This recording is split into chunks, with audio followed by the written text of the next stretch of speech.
Secretary Albright, welcome to the show. Great to be with you. Thanks. I'm so thrilled to have you on the show. And I thought we could start at the beginning. I do love stories. You have no shortage of stories. And I thought we could begin with the cellar in Notting Hill and the green paint. And that's not going to mean much to a lot of my listeners, but could you provide context for why that has a special memory and a special place in your mind? Well, it was during World War II, and we were in London during the Blitz. And in order to provide context, my father was a Czechoslovak diplomat. And when the Nazis marched into Czechoslovakia in March 1939, my mother and I managed to escape. And he went to London in order to join the government in exile. I was 2 years old. And we first lived in a bunch of different places, but ended up in this apartment house in Notting Hill Gate before it was fancy. And it had been an apartment house, basically, as I understood it, built for refugees. And what happened was that during the Blitz, the bombing, we went down to the cellar, which was supposed to be the air raid shelter, and spent the night there. And I remember my father at some point saying, well, we have to go down there, but it's full of hot water pipes and gas pipes, so it's not exactly safe if the building is bombed. But we went down there. So what did happen when I was writing one of my books, Prague Winter, I went back to visit everything to kind of get a sense of where it was. And obviously the apartment was a lot smaller than I remembered it. And I remember asking then also the superintendent of the building, was the cellar still there? And he looked at me like, are you crazy? Of course the cellar is there. So we went down to the cellar, and I immediately had one of those recollections that there was this ugly green paint down there, and it was the same ugly green paint that I remember from World War II. So it was really kind of weird. But it was interesting to be there in that apartment house, which was full of refugees at the time, and then to think about where it's now located on Kensington Park Road, a pretty fancy part of London. What are your strongest memories of your father? Well, I have many, many of them because he was a dominant personality in my life. But my strongest memories are that when we came to the United States, and he became a professor at the University of Denver, all we ever talked about was foreign policy. But the strongest memory, which really goes to the kind of person he was, he had been a diplomat. He'd been an ambassador in Yugoslavia. We came to the United States. We were refugees. My mother went to work in the Denver public schools as a secretary, and my father was a professor at home. And so Ambassador Corbell washing dishes and cleaning house, he and I used to do that together. And what an incredible person he was in order to be able to make the abnormal seem normal. And he was obviously the major force in my life, but all of a sudden, from being an ambassador, he's washing dishes. But the thing always about him was that he smoked a pipe, and so the pipe was always there. Now, to most people listening, or I shouldn't say most, but certainly if I think back to my childhood, politics was something that I really only observed in the context of my father getting into maybe dinner time arguments with a visiting uncle, something like that. So there wasn't much nuance to it from my experience, let's just say. But when you say foreign policy was this ever-present topic of discussion, what might that look like as a young woman or as a girl sitting at the dinner table? What does that conversation, or what might that conversation look like? Well, it's about America's position in the world and what has to happen. But I need to go back a little further so that there's a little context.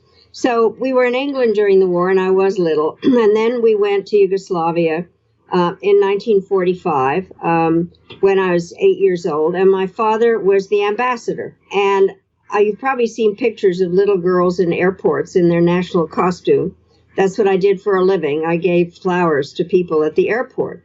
And then there would be people that would come to the embassy, foreign ministers and ambassadors. And then one time the ruler of Yugoslavia was Marshal Tito, and I gave him flowers. So I grew up in this kind of a sense of, who are these people? What is their role? What Czechoslovakia was a small country. Why were we in Yugoslavia? So this was a constant teaching about what was history and how did that evolve to current foreign policy. Because he was a professor, there always was this historical context.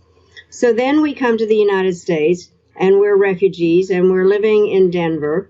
And my father was teaching for international relations. And it was 1948, 49, 50, during the Cold War. And so the conversation was always about democracy, believe it or not, kind of how fragile it is, how important America was in the role. And when America was absent, terrible things happened. So I grew up with this kind of sense about talking what America's role in the world was. Then I went, believe it or not, when I went to high school, I would create an international relations club and make myself president of it and make sure that I went to a small private school, that all the girls there had to come and listen to me talk about foreign policy. And so it was basically about relations in the world, the United Nations, and what America was doing and fighting communism. That's what I grew up with. So looking at your history, I mean, you seem to, on one hand, have been operating in sixth gear for many, many, many decades. I mean, the homework that I've done just in and of itself is kind of exhausting. So, and also fascinating, but it's hard to believe one person has done so much. And then on the other hand, I've read, and please correct me if I'm wrong, but that you felt like you were in some ways 10 years behind at points because of decisions that you made and how long it took for you to get your PhD. Could you speak to the latter sentiment? Absolutely. The thing, you have to put yourself back. I kid about this. It just happens to be true that I went to college sometime between the invention of the iPad and the discovery of fire. So it was a long time ago. And even though I went to a women's college, Wellesley, in a women's, we had all the leadership roles, and I was one of the editors of my newspaper, and I had wanted to be a journalist.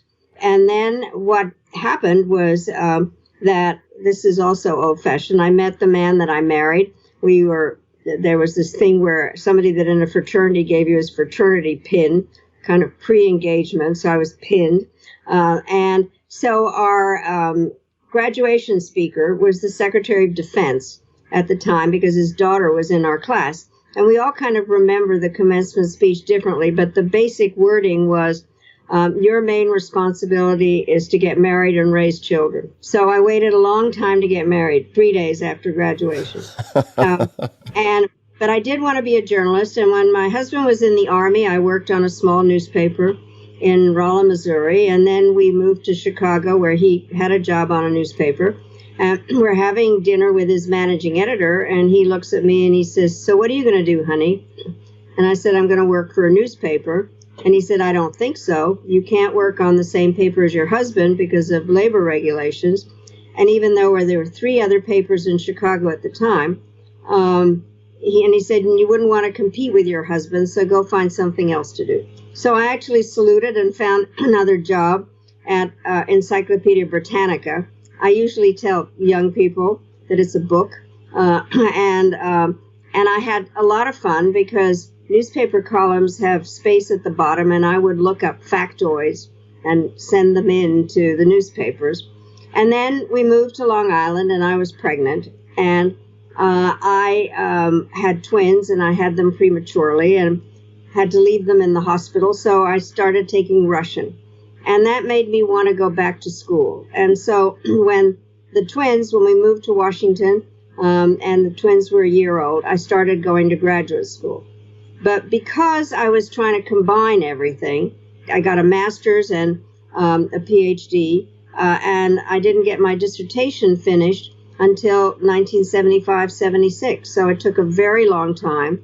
And I didn't have my first real job, except for the one in the newspaper, until I was 39 years old, which meant that I was actually more than 10 years older than everybody else on Capitol Hill. And that 10-year difference has kind of stayed with me all through my career. So I want to come back to the twins and the premature birth. So just as a quick side note, I was actually also born premature, 6 or so weeks premature on Long Island myself. So Really? I was on the receiving end, so to speak, in the NICU for quite a long period of time. But that's not my comment. I suppose it's more of a question, and that is, how did you choose Russian? Why did you choose Russian? Well, first of all, I have to ask you, were you born in Nassau County Hospital in Mineola?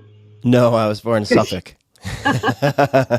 So what happened was I'm Czechoslovak, and that is a Slavic language, and I always wanted to learn Russian because partially I was interested in international relations and particularly interested in the Cold War and a number of aspects. But and it didn't make sense to take first-year Russian at Wellesley because the Slavic languages are similar. But I couldn't take second-year Russian because I didn't know the alphabet. And so I had wanted, and what happened, frankly, this also goes back into old time. One of the things that happened in the 60s, they didn't have sonograms at that time.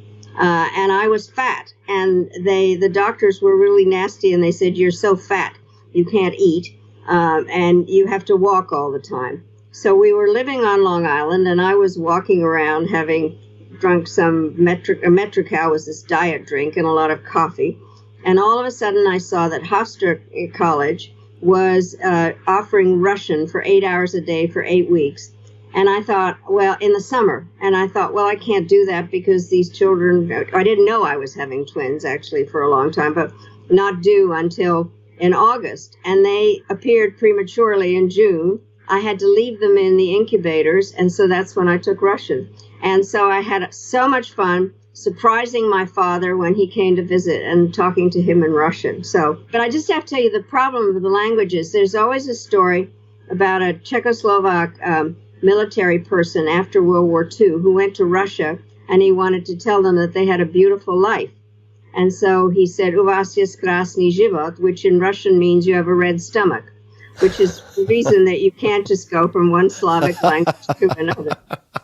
When you then had your first job at 39, could you describe for people what that was and what, in your experience, contributed to landing you in that job?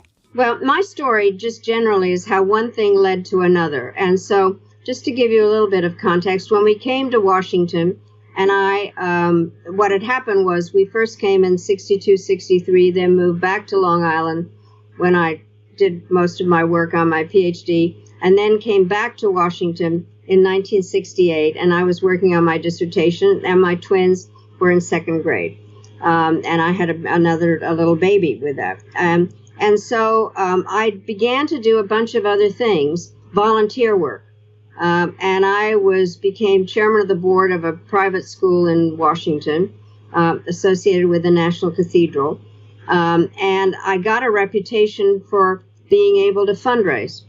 So the thing that happened, literally, was the person that I had fundraised with was a man from Maine. And then in 1972, when Ed Muskie was running for president, this man had been asked to do, it was, by the way, this will blow your mind, it was the most expensive fundraiser ever given in Washington at $125 a person. And so he asked me to co-chair with him. And then what happened was that the whole thing had been undermined by the dirty tricks of Nixon. It's a long story, but it was, so that was my first experience with that. And then I did a bunch of different fundraising and volunteer work while I was finishing my dissertation. And then when Governor Carter was running, and I was with Ed Muskie, who at the time was one of the vice presidential candidates. Actually, that's when Walter Mondale became the vice presidential candidate. And somebody from Ed Muskie's staff went to work with him. And so Muskie asked me to come and be on his staff. And having the PhD made a difference because then he could say, "This is Dr. Albright," rather than my friend Madeleine. And I became his chief legislative assistant. And so that's how one thing led to another. And then the other big leap that was interesting, I had gone to Columbia, and one of my professors was Zbigniew Brzezinski. And President Carter names him as his national security advisor. So Brzezinski calls me up and he said, Madeleine, perhaps you've heard that I've been named national security advisor. And I said, yes, I have. And he said, well, can you find me a place to live? And I said, geez, Big, I thought you were calling to offer me a job. And he said, no, I'm calling to ask you to find me a place to live. So I found him a place to live. But 2 years later, he did offer me a job. And so I went to work at the National Security Council for President Carter. But my whole life is like one thing leading to another. And that's why when people ask me how things happen, and do you have the background to do it, I was dependable. When somebody asked me to do something, I actually did it. And I didn't think things were beneath me. And I loved every minute of it. And one thing led to another. So it worked out. Well, it seems like you're also very good at the ask. And if we look at fundraising, I mean, that is a valuable skill in so many different areas. What made you a good fundraiser? I think what made me was that I believed in what I was fundraising for. And when I started out, it was the school, which was easy. And then the candidates that I've raised money for are people that I really believe in. And I love politics. And so I can explain what the policies are and what the connection is and why you need to have X person elected. And so it really is something that I'm not asking for money for myself. And I think that makes a difference. I'm really doing it on behalf of either causes or people that I believe in. And why did, after finding housing for your former professor, did you get offered a job 2 years later? Did you follow up? Did he find a memo with your name and contact information 2 years later? How did that come to pass? Well, it's interesting because, and life is really crazy. Because I was an older student, he and I became friends, and I also became friends with his wife, who was a couple of years older than I am, and believe it or not, is Czech. She was the niece of the president of Czechoslovakia, Beneš, and she had also gone to Wellesley. So we had kind of just got to know each other, as we say, socially. And I have a farm, and they would come out to the farm, and then also I did begin to. What was interesting, Brzezinski wanted me to help with foreign policy issues on Capitol Hill. And so I think he asked around about, what was I doing? And they wanted to make sure that this had to do with the Panama Canal and a number of different issues that were foreign policy issues during the Carter administration. And he wanted to have somebody that understood Congress and understood foreign policy. And so because my life really is crazy, he asked me to come down to the White House. And I'm sitting in his office, and who walks in but Walter Mondale? And so Brzezinski says to Walter Mondale, I'm interviewing Madeleine to see whether she wants to come and do congressional relations for me. And Mondale says, and you couldn't do better than that. Because one of the things I had done on fundraising was when Muskie didn't win the Democratic nomination in 72, McGovern did. And I didn't know any of the McGovern people. But I knew the Mondale people. And Mondale he had been appointed a senator, and then he was running for the Senate. And so they asked me to come and help him. And so I was in the only happy place for a Democrat in November 72 was in Minneapolis with Walter Mondale. And I had raised money for his campaign. So there's always some connection of one thing to another, which is why, as I say, I always tell people, do what you've been asked to do, because your reputation follows you everywhere. When did Georgetown and teaching come into the picture? What happened was I live in Georgetown, about 2 blocks away from the university. And when I was doing my research for my dissertation and various things, I'd go to the library there. And then also what happened was that I was in the Carter administration until we left in 1981. And And there was a man that was dean of the school, and believe it or not, he was somebody that was a student at Harvard when I was at Wellesley, and he had married one of my college classmates. That was one connection. And then another one that was another dean there had been in the intelligence community during the Carter administration, and we had somehow crossed paths. And what had happened was that Georgetown was a single-sex school, and when it went co-ed, they didn't have that many women professors. And so I was actually initially funded by a foundation to be a role model, to work with in a co-ed situation with women students. And so that's what I was hired to do. I did have a PhD, but I'd never taught. And I then ultimately went on tenure track there and taught regular courses. And to speak of what one thing led to another, so I did work for various Democratic presidential candidates, and one was Michael Dukakis, the governor of Massachusetts. So this man who was the governor of Arkansas comes up to Boston in order to prepare Michael Dukakis for the debates, and it was Bill Clinton. And we had the Georgetown connection. So let's talk about that Georgetown first chapter of teaching for just a moment. I've read, and you can't believe everything you read on the internet, so feel free to confirm or deny, but that you found teaching, at least at times, difficult and lonely. I don't know if that's true, but could you describe what your first few weeks or few months of teaching were like? Yes, and I want to go back to something of my father washing dishes, because it all fits. One of the things when we came to the United States, as I said, my mother was a secretary in the public schools, and she would get up early, go downtown, do it, come home, was exhausted, and we'd do the dishes. And my father was a professor, and I so well remember saying, Mother works so hard, and you only teach 3 hours a couple of times a week. So all of a sudden I become a professor, and I realized that is not the story, and that you really have to work hard in terms of teaching and obviously doing all the research. But you do it alone, ultimately. You're standing up in front of a class by yourself.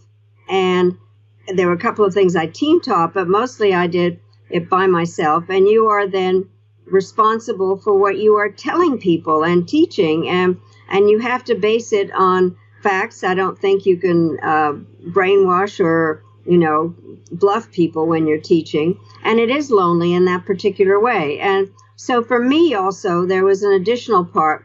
I had just been divorced, and it was the first time that I could talk about I instead of we, and trying to get used to being in an entirely different setting professionally. I mean, it really was different than being on Capitol Hill. And so it was a combination of doing a lot of very different things all of a sudden and getting used to an independent life. My kids were my youngest daughter was at home, but the others had gone off to college. And so it was a matter of having a very, very different life. I loved it in the end, but it took me a while to not be nervous teaching and try to figure out how to be with this whole new group of people. At that point in time when you were teaching, did you have a long-term plan for your career, and you knew that your teaching would likely end at a certain point in time? Or were you, for each of these chapters, more doing the best job you could and assuming that doors would open as a result of doing the best job you could? I'd just love to hear how you thought about doing what was in front of you versus, or maybe in combination with, longer-term planning at that point in your life. I have to tell you, frankly, there was no longer-term planning. What I thought, I liked the teaching because I liked the subjects. I do, we've already made this clear, that I'm the perfect daughter, and that I always did whatever my father wanted me to do. And I had seen, and he used to say the following thing regularly when we came to the United States. He said, there is nothing better than being a professor in a free country. And so I thought, great, I'm teaching international relations. I was teaching classes to some graduates and some undergraduates in terms of U.S.-Soviet relations or things that really made a lot of sense for what I had trained for. I liked it. There were a lot of good people there. But one of the things about Georgetown is it is a school of international relations, a school of foreign service, that also likes when their professors are, they call them practitioners, people that have been in the government. And so it didn't seem, really crazy when I was asked to, I worked in the Mondale Ferraro campaign. I traveled with Geraldine Ferraro, the first woman vice presidential candidate. And I would do political things while I also was teaching. So I was able to kind of combine the various things I wanted to do. I thought I would be teaching, for as long as I could. But I also, at some stage, hoped I would be in the government again. I didn't know what, but I clearly worked in campaigns with the idea that at some point I might be in the government again.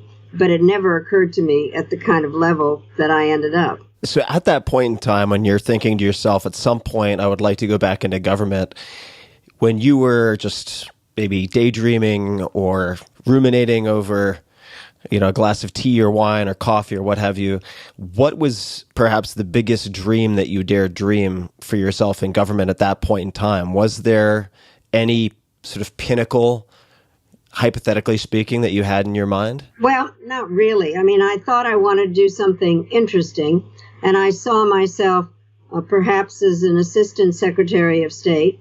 I didn't actually want to be an ambassador because I like living in the United States. And so, but I did think, and then there was a certain moment when there had been a woman deputy secretary of state. And I remember some passing thought that, goodness, that would be nice. But it never occurred to me that I would have a really high-level job. What did happen was, and then this is so funny, I had worked in practically every presidential campaign in some role or another. The only one I really didn't work in was Bill Clinton's. And the reason was that at that time I was also, by the way, I never do just one thing. I was also the president of a think tank, the Center for National Policy, which was bipartisan. And so I did that during the 92 campaign. And again, because there are always some connection, one of my students from Georgetown was working for Bill Clinton. So all of a sudden, she sends me this memo where he had won the presidency, and that a memo with people's names that should be in the administration. And the only name that was checked off was mine. And so I thought, well, that's interesting. And so I then was asked to run the transition for the National Security Council when President Clinton won. So I was the first person to come into the White House, and I went back and worked at the National Security Council area which I had left in 1981. And I worked on that transition, which is when I was I knew I'd get something, but I didn't know what. And so what happened is, it was already December 5th, and nobody had called me. And I went to work on a Sunday, and I kept checking my phone every 5 minutes. And Warren Christopher, who was running the transition, there was a message saying, "Where have you been? Call." And so I called him, and he said, "Get your taxes and go and see this man Chuck Ruff and get yourself vetted and come down to Little Rock tomorrow and don't tell anybody you're coming." So that's what happened. So I'd like to ask your help defining a few terms that for people who are not immersed in politics, they might, in fact, have some difficulty defining. So the first, maybe I'll lead with this, is a quote that I enjoyed, and you can tell me if this is accurate or not, but this is from a speech at Harvard Forum, apparently. Quote, "When we're trying to solve difficult national issues, it's sometimes necessary to talk to adversaries as well as friends. Historians have a word for this, diplomacy." I ruminated on that a bit. I enjoyed that, but I realized that perhaps taking a step even further backwards, how should people who are politically naive think about politics? I know this might seem like a stupid question, but what are politics, or how do you encourage people to think of what that means? Well, politics is really the way people talk to their governments. If you go back and you look at the Greek and Roman philosophers, I mean, it is the language that you have in order to express your views to the leaders of a country. So part of all of, whether it's politics or diplomacy or whatever, is partially being able to express what you want to the powers that be. And I'm very glad you asked about diplomacy, because I have to tell you, I now do teach at Georgetown now. And I say foreign policy is just trying to get some country to do what you want. That's all it is. So what are the tools? So my course is called the National Security Toolbox. And there are not a lot of tools in the toolbox. And the major ones are diplomacy, bilateral and multilateral, and then economic tools like trade and aid and sanctions, and then various ways of talking about the use of force and intelligence, and now I've added cyber. So, but diplomacy, and it's very interesting because there are all kinds of great definitions of diplomacy, and that it is the language that was used by noblemen that were representing their countries during the monarchies, etc. And then there are all the kind of sarcastic ones, like it's lying on behalf of your country. Or one of my favorite ones is actually from one of my former colleagues, the French foreign minister, who said is the way that you can have a language to talk to monsters. So the bottom line, it is the language that is there in order to talk about your nation's national interest with somebody who's trying to talk about theirs. And one of the things that I do in class is it's absolutely essential to put yourself into the shoes of the person that you're talking to know what it is they want. And diplomacy is the way to find out. So is diplomacy, in effect, another word for negotiation without use of the other tools in the toolkit, or is it verbal negotiation in conjunction with the other tools in the toolkit that you mentioned? Well, the way I teach the class, it is the way to talk, but you do need to think about the other tools. And the art of statecraft, frankly, is trying to figure out how you combine the tools. And I think the hard part, and it's at the basis of what you're asking, which is, do you talk to countries that you disagree with? And how do you get through talking about things you agree with before you get to the ones you disagree with? What kind of order do you put it in? But it's a tool. It's how to talk. And then you figure out how to use the other tools with it. But it is the most bread and butter of the tools. It is the basic aspect of it. And countries, even that don't have a lot of strong economies, or nobody cares whether they trade with them or not, they still have diplomats and diplomacy. And so it's the language is what it is. So I'm going to delve into a subject that no doubt you've spoken about ad nauseum, so I'm going to apologize in advance. But a number of my friends were insistent, male and female, they wanted to know how you thought about navigating, say, entering a room with foreign leaders who are accustomed to dealing with male representatives. Perhaps they have vodka and cigars and any number of other sort of expectations as to what their interactions would normally look like with the foreign emissaries. And I apologize if this isn't a good question, but I'm also curious if that was intimidating or how you thought about navigating those waters. Well, let me just say that when, all the jobs I've had where I've basically been the only woman, that's the 10-year part. Whether I was on Capitol Hill or then came to the White House, and there were not a lot of women around. And one of the things that when I started teaching, having been in the Carter White House, I was trying to explain to my co-ed groups, basically, you wouldn't have had this experience, but women, when you're there in a room by the only one, you think to yourself, well, I'd like to say something, and then you think, no, it'll sound stupid, so then you don't say it. And then some man says it, and everybody thinks it's brilliant, and you're really mad at yourself for not having said something. So with that experience, I go to and teach, and I developed my own little saying, which is women have to learn to interrupt.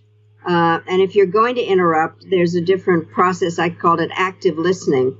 where you know you're going to say something, but you have to know what you're talking about, and you have to have a strong voice to do it. So I said to my students, both the men and the women, that nobody in the class could raise their hands, that they all had to interrupt. My classes were a bit of a zoo, so I had this whole mantra. So then I get to the UN in 93, and I'm a member of the UN Security Council, and the only woman. There are 15 members, and there are 14 men sitting there staring at me. And I think to myself, well, I don't think I'll talk today. It's not all in that fancy room. There's kind of a back room. And I thought, I'll see if they like me or if they respect me. And then all of a sudden, I see the sign in front of me that says United States. And I thought to myself, if I don't speak today, the voice of the United States will not be heard. So after all that tutoring, I had that experience, and I did learn to talk. And it helps if you're the United States at that particular time. But it's not easy. And so you try to figure out what the best way is. So when my name came up to be Secretary of State, somebody said, yeah, well, a woman can't be Secretary of State because the Arab leaders won't deal with a woman. So what happened was the Arab ambassadors at the UN got together and they said, we had no problems dealing with Ambassador Albright. We wouldn't have any trouble dealing with Secretary Albright. So that went away. Then somebody at the White House, and I never want to know who, said, yeah, Madeleine's on the list, but she's second tier. And so I was sure that I would never get the job. And so, it was intimidating in that particular way. But I now know, I have to tell you this story. Once I was Secretary of State, what happened often was that First Lady Hillary Clinton and President Clinton and I would travel together, and we'd be abroad somewhere at an embassy, and I would introduce her and she would introduce him. So then he told this story, that during this period of the great mentioning, that Hillary would come to him and say, why wouldn't you name Madeleine? She is most in tune with your views, expresses them better than anybody else, and besides, it would make your mother happy. So this is how it happened. So I have a number of follow-up questions. The first is about the art of interruption. There must be a spectrum of ways to interrupt, going from the very indelicate and damaging to the more subtle and artful.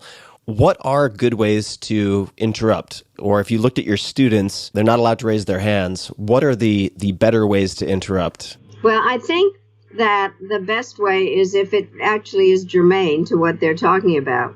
And you really do know that you want to say something, and you begin talking. I think one of the parts that I still do, which I also think is a mistake, is to say, I'm so sorry to interrupt, or I apologize. I mean, you begin by some introduction and you think, why would anybody want to listen to you? But you can't make just a total habit of it. And so I do think that what was important that I learned at the UN, and by the way, this is very interesting when you're the United States and you actually are in a meeting and you're supposed to raise the sign in front of you and you get called on. And whether as the United States you speak first to kind of set the debate, or last to summarize, or sometimes just in the middle in order not to be the one that does everything. And so it was interesting in that time trying to figure out when I would speak and what kind of tone. But it wouldn't always be to disagree. I think one of the things is to find out you're an instructed ambassador, so when are you going to say what you're supposed to say? And I teach my students this because we do game simulations now. Who are your allies?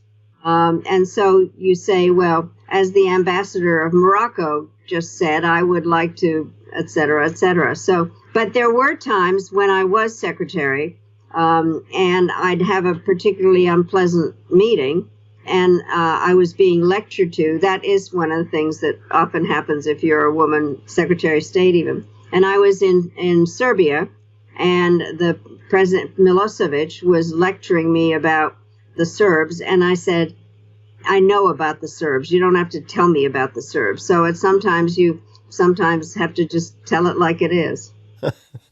Or what would happen, I have to tell you, when you go someplace and the other person keeps talking and you have something you went to this country to do and say, I would say, I have come a long way, so I must be frank. And then I would start talking. Oh, that's a great line. I have a quote, again, it may be accurate or inaccurate, so please do let me know. But, and I'll set the stage for reading it, which is, you've interacted with many, many powerful figures of all different types, of both genders. And the quote that I have here, you can tell me if it's a real one or not, is from Time magazine, I think from 2006. And it's, I'm not a person who thinks the world would be entirely different if it was run by women. If you think that, you've forgotten what high school was like. Is that a quote of yours? And if so, could you elaborate on what is meant by that? It is accurate. Because I do think that there's always, as the mother of 3 daughters, and having been in high school myself, high school is actually pretty nasty in girls' schools. I mean, and we all did that. And so there are cliques and all kinds of things. So I happen to believe that the world is better off when men and women work together. I do think that we have a different approach to things. And this is kind of, I don't want to generalize too much, but basically, I think women, we're very good at multitasking because we have to in order to exist. And also to kind of take care of the family and make sure the children don't fight. And that kind of a way of trying to find compromise in some ways. I think men have the capability of thinking deeper about one subject, different than the multitasking. Women have more peripheral vision as a result of that. And I also think that for a woman to get ahead, you kind of have to be, nice to people and not think about yourself all the time. I think men have a different way of pushing themselves forward. Women are not like that. But I do think that there are capabilities and the world is better when we can work together. And that's what I've enjoyed.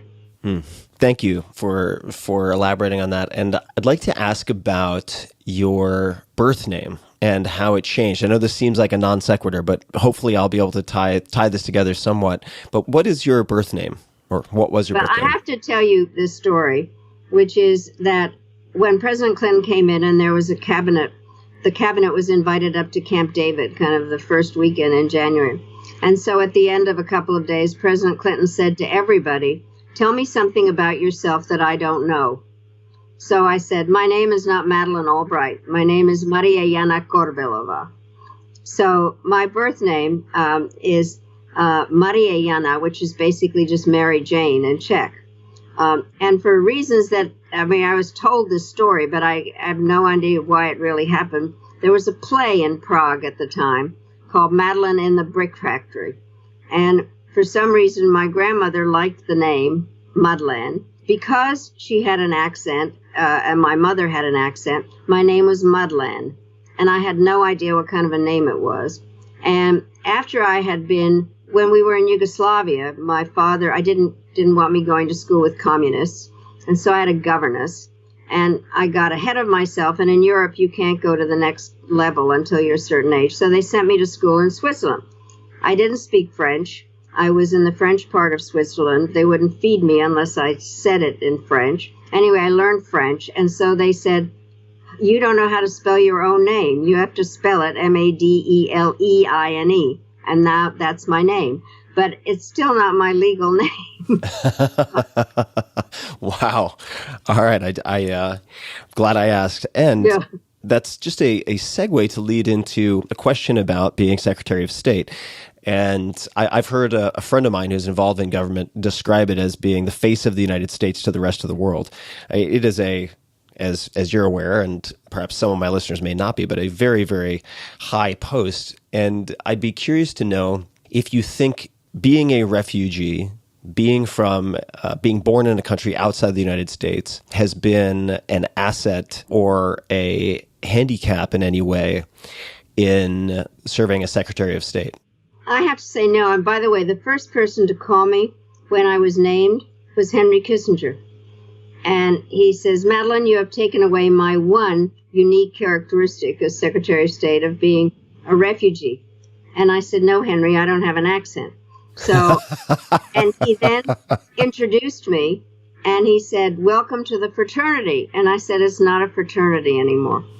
But I have to tell, it is a great job. It was Thomas Jefferson's job. And so my favorite thing to do ever is to give naturalization certificates. And the first time I did it was July 4th, 2000 at Monticello, Thomas Jefferson's home. And I gave this man his naturalization certificate. And as he walks away, he says, "Can you believe it? I'm a refugee and I just got my naturalization certificate from the Secretary of State." And I go up to him and I say, "Can you believe that a refugee is Secretary of State?" And it is really my fondest moment. I don't think it's a disadvantage. I think, recently I was asked to describe myself in 6 words. So, worried optimist, problem solver, grateful American. And the grateful American part is determinative in the way that I feel. And the answer to some of the questions that you asked, what is it like to sit behind the sign of the United States? And the responsibilities that come with that, and diplomacy and all those things. So from my perspective, it's not a disadvantage. Worried optimist. Can you elaborate on what you mean by worried optimist? Well, I usually am better at giving the line, which is people ask me, "Are you an optimist or a pessimist?" So then I say, "I'm an optimist who worries a lot." That's more words. But I am an optimist because I so believe in America and the history and the diversity and the value system and the people that I've dealt with, and so many reasons to be an optimist. But I worry, and I'm worrying more in terms of a lack of full understanding of how the institutions need to work together. The importance, in the end, very important, is about the freedom of the press. The press is absolutely essential, a free press, to a functioning democracy. And also, there are divisions in every society. But when you have leaders who are trying to exacerbate the divisions rather than trying to find unity, then it makes me worry. And so I did write a book called Fascism, a Warning. And I looked at some of the things that have been happening in Europe with Viktor Orban, the Hungarian, or in Poland, or what has happened in the Philippines and in Venezuela, that there really are leaders who are trying to divide their countries. And so that's what worries me a lot. You mentioned Fascism, a Warning, and in that book, you list a number of questions that people can ask themselves in evaluating leaders or potential leaders. And I'd love to hear you elaborate on one of those, which was, do they echo the attitude of Mussolini? The crowd doesn't have to know. All they have to do is believe and submit to being shaped. Could you explain that or say more about that? Yes. I mean, Mussolini was the first fascist. And it's very interesting to kind of follow the things that he said or did. But what really happened was there were divisions in the Italian society, and also the Italians had felt disrespected. They had fought on the side of the Allies during World War I, but were not really recognized enough on that. And so he was able to kind of interpret facts in his own way. By the way, he did talk about draining the swamp and being a stable genius. But the best quote in the whole book is from Mussolini, which is, "If you pluck a chicken one feather at a time, nobody notices." And so there's a lot of feather plucking going on right now. And you can't say those two words together too quickly. But I do think that is what that statement is about, to kind of pluck one feather and that the people don't really know until the chicken is bald. What can we do? And by we, that could mean citizens, could mean me, could mean policymakers. So I'll let you define we, but what can we do to protect freedom of the press? What are things that can be done or that you would hope to see done? Well, first of all, one of the things when I was talking about that book, I said, we all have the see something, say something. I added to that, do something. And I think that it's very important to question the rule of law, whether our leaders respect the rule of law, and whether there is not a deliberate decision to divide the population and to disrespect what other people are saying. But I think that the freedom of the press is essential, and I am worried about it because what has happened is it's hard because so many people get their news through their own echo chamber. And then the kind of classic newspapers or channels are derided by kind of saying fake news. But I think it's very important for people to understand it's not easy to find out exactly what the truth is, especially if this has been going on a long time. But I think that it's important to look at a lot of different sources, but also to try to follow what is written, how the research is done, can it be validated so that there's nothing that's made up. And this is a particularly hard time. And I think that the terrible thing is to call the press the enemy of the people. It's the opposite. By the way, when I was a genuine academic, I wrote my dissertation on the Czechoslovak press in 1968, the Prague Spring. And I've always been interested in the role of information in political change. There's always some new kind of method of information, and it has affected how people think. And so I think we need to know where people get their information. How does it jibe with what we ourselves know to be true? People know a lot. It just may not be exactly stated that way. But I think it's information, and a free press is the lifeblood of a democratic society. What does and this again might seem like an odd left turn, but I'm gonna take it anyway. You are clearly very sharp still. You've been prolific in what you have packed into your years, especially when you consider, as you put it, having your first job at 39. I've read that exercise is important to you. Could you speak to your self-care practices? What allows you to keep this sort of high-octane car running at such a high speed for so long?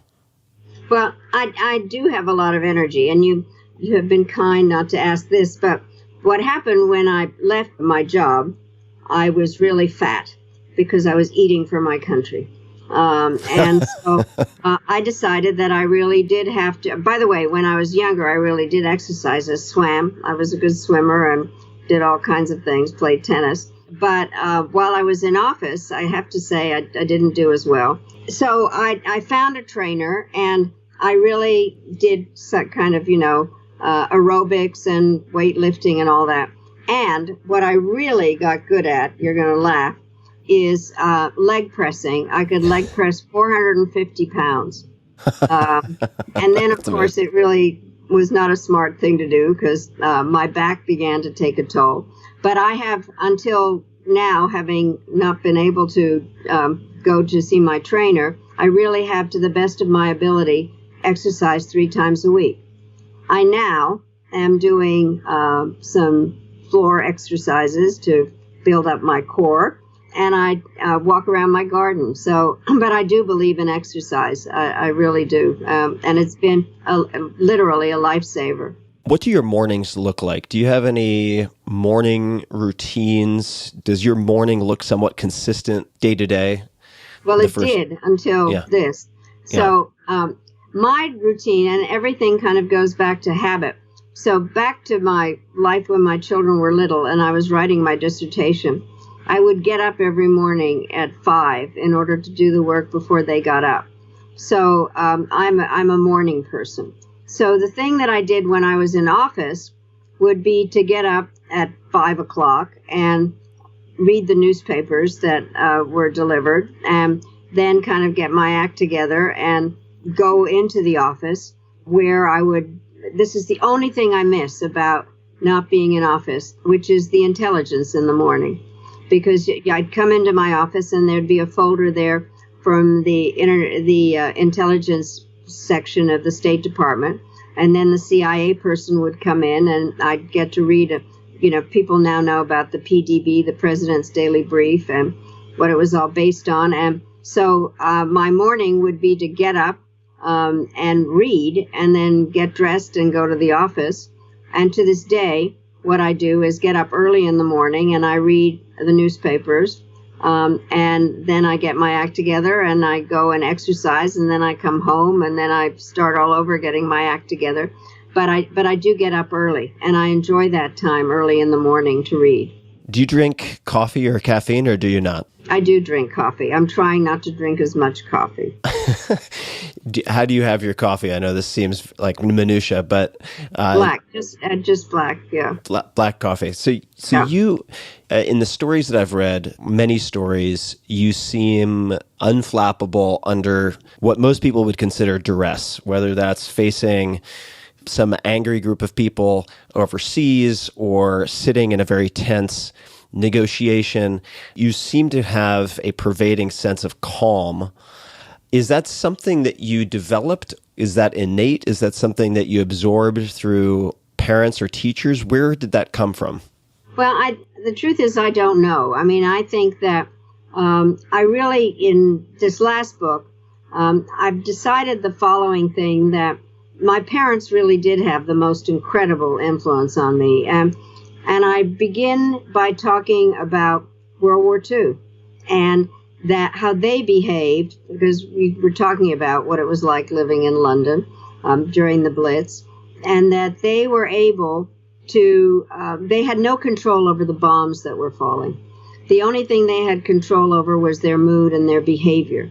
And that's something that I saw throughout, because they went through an awful lot of changes from up and down and different countries and different political systems.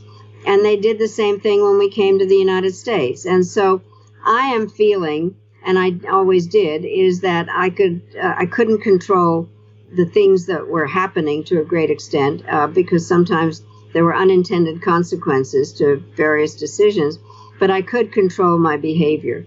And that's certainly something that is true right now, because I don't have control over the virus. I only have control over my behavior. And I think that is part of that has been kind of my lodestar. The thing that is very strange for me, and this has to do with the age issue. I have in this, the reason I wrote this last book was to show that I'm still alive. And I had kind of thought about afterlife and whatever. And it did take me a long time to find my voice, and I'm not going to be quiet. And I've been fighting gravity in terms of age. So this is the first time that all of a sudden I'm very conscious of my age, because that is what the subject is. If I were not as old as I am, I wouldn't be in the group that is threatened or whatever.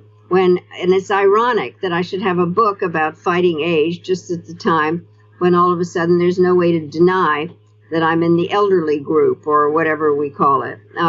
And so it's kind of ironic is the only word I can think of. Can you describe the title? So Hell and Other Destinations.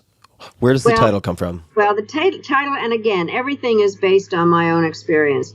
The most famous thing I ever said was that there's a special place in hell for women who don't help each other.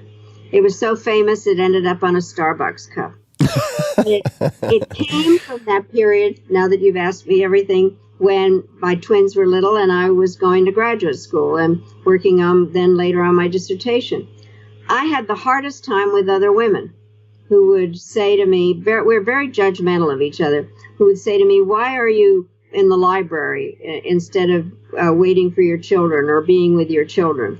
Or my hollandaise sauce is so much better than yours, and just kind of, judgmental. And so I then thought that, or the only woman in the room thing, that there's some women that wanted the queen bee kind of syndrome. If there's only going to be one woman, it's going to be me and not you. And so that's when I really did think that I do think that we're not supportive of each other. We are very judgmental of each other, or do something else, which is kind of project our own sense of inadequacy on other women. For instance, when I was traveling with Geraldine Ferraro, I remember being somewhere and some woman comes up to me and says, how can she talk to a Russian? I can't talk to a Russian. Well, nobody was asking this woman to talk to a Russian. So I think there's that. So that is was the genesis of the book. Now that it's out, it's a much more relevant and scary title than I had thought. I wasn't writing about what's going on now, the pandemic and everything. And so I think it's quite germane, and I think we need to find other destinations where we can be problem solvers with what's going on and tell the truth.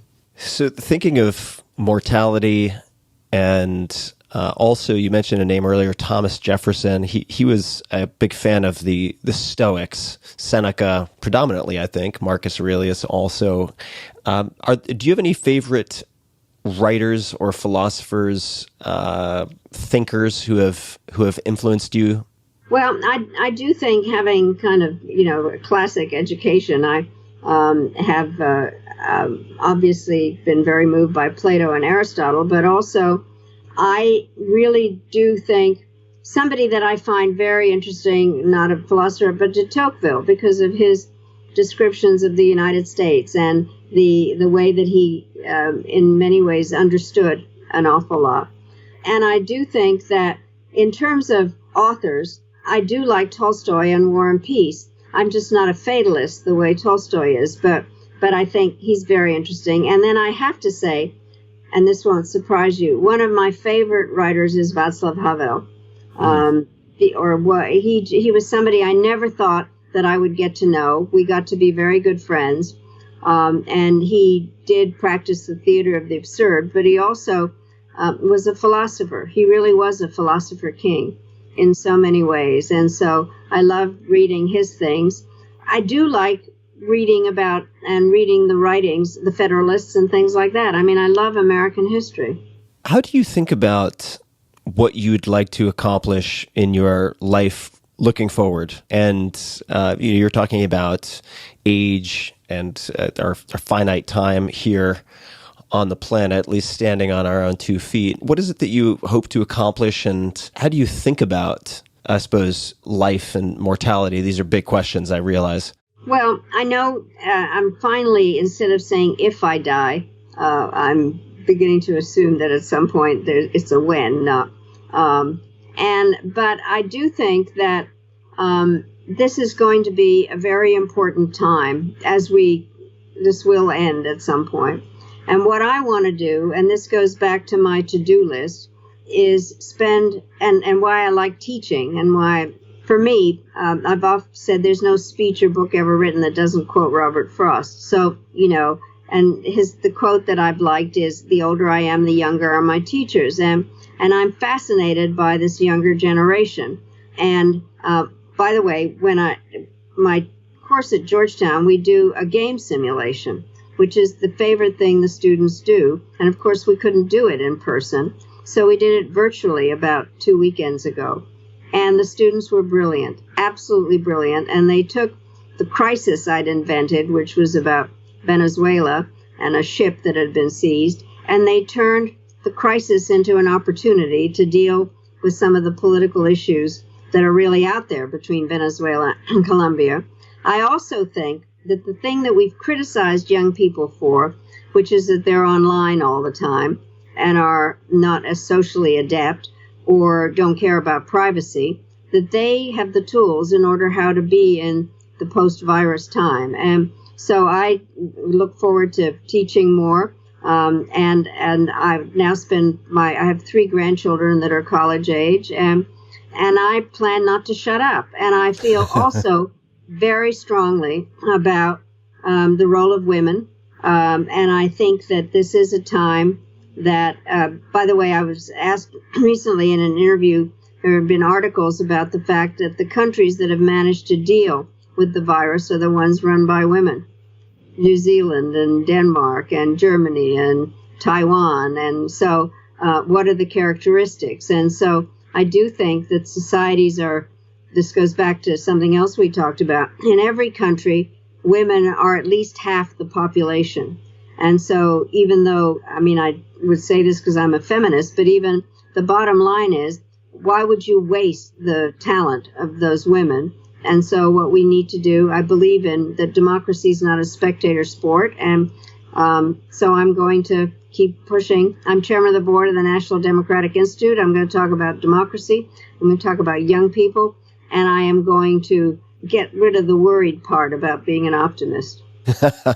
Well, it's such a pleasure to spend time with you today, and I know you're as busy as ever. Certainly, it's just really mind blowing to me to see how engaged you are. And your latest book is Hell and Other Destinations. People can find you on Twitter at Madeleine, as you mentioned. The French instructed you at Madeleine. Secretary Albright, is there anything else you would like to say or share before we close this round one on the podcast? Well, you didn't ask me about my pin. Yes, I should. We're on video, okay. And so for people who can't see it, please tell me about the pin that you have on. 5. It's a, Roman or a V. And it comes from the following thing, which is that during... as I mentioned, we were in London during the war. My father broadcast over BBC, and I listened to BBC as a little girl. And they would open every broadcast with the first 5 notes of Beethoven's Fifth, with kettle drum, da-da-da-dum, which is Morse code for V for victory. Oh, so that's amazing. It makes sense, Well, thank you so much, Secretary Albright. This has been a very enjoyable and thought-provoking conversation, so thank you for taking the time. I have to say, I don't think I've ever had as much fun in an interview. Thank you so much. Oh, wow. Absolutely. I mean it. It was really fun. Thank you. Oh, my pleasure. And I will share links to the new book, to everything we spoke about. We'll have very complete show notes for people to explore everything that you've shared at tim.blog/podcast for everyone. And I wish you all the best, much safety, and I am confident that you will find a way to put a slash mark through the worried as you move forward as an optimist. Thank you, and good luck to you. Stay healthy and everything. Great. Thank you. Wonderful. Thank you. And to everybody listening, thank you for tuning in, and take care.